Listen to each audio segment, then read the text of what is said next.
Your Saturdays just got a whole lot better. Adam Levy opens the door to a whole new world at the playground. Just to start us off, why Braamfonteins?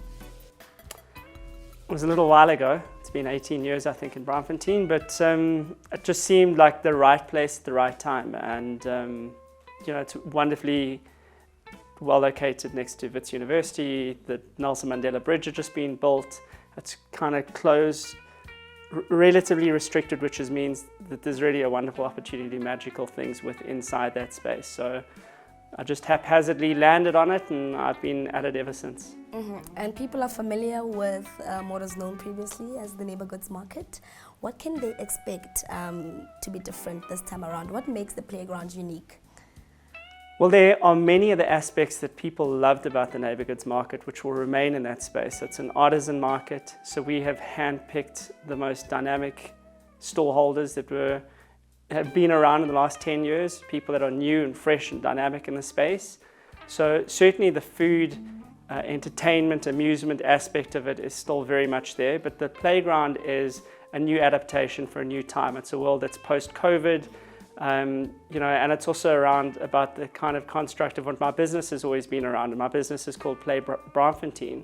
So the playground, different variant adaptations. It's a new age, a new vision, and the vision is much more amplified. So we're going to have live performance murals. We're very focused around musical entertainment aspects. So that's going to be a very, very big driving force for the future of this new market space. And in your opinion, is the community ready for this market experience?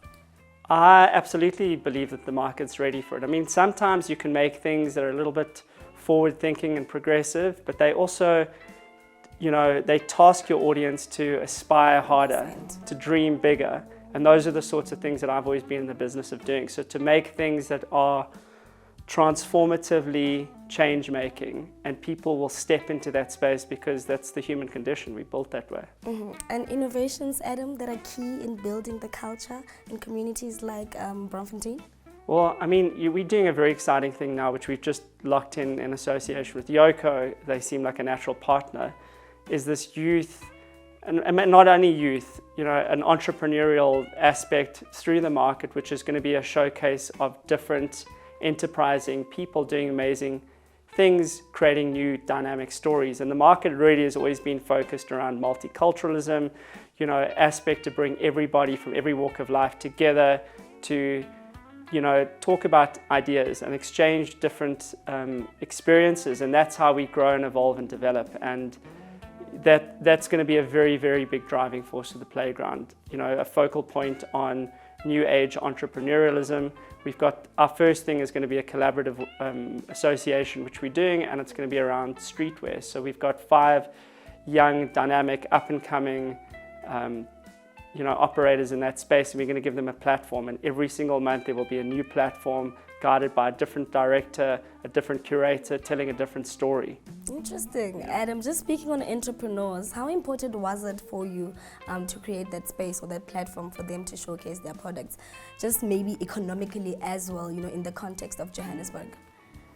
Listen, it's vitally important because I'm an entrepreneur, and this is the governance of how I'm created. So I know, entrepreneurs are solution-based people who are trying to find answers to questions all the time.